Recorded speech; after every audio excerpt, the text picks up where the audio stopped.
left behind, but Enrique says he's going to keep his part of the deal. Mark starts thinking about the days before the lockdown again.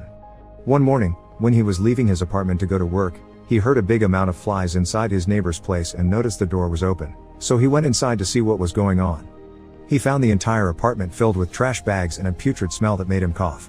His neighbor found him and attacked him with a knife, wondering why he came inside when he had never taken interest in him before and didn't even know his name.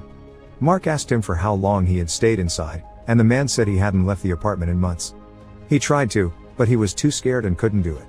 Afterward, Mark went to work, where he saw Rovira being dragged away by security guards after he got fired for having been sleeping in the office and never going home.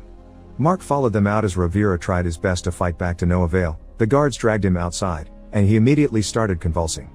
Having a theory of what was going on, Mark told the guards to help him take him back inside, but it was too late. Rovira was already dead.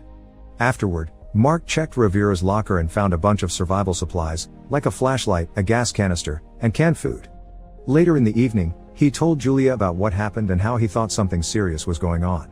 Julia comforted him and they made love. Back in the present, Mark wakes up from a nap and doesn't see Enrique anywhere, so he thinks he's abandoned him, but Enrique soon shows up with a plastic bag he's retrieved to protect the GPS from water damage.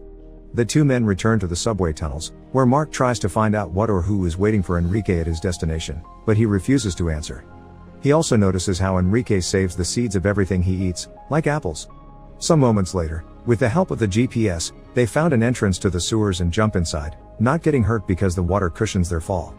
They use the GPS again to find their way around and eventually, they arrived at the area under Mark's apartment building.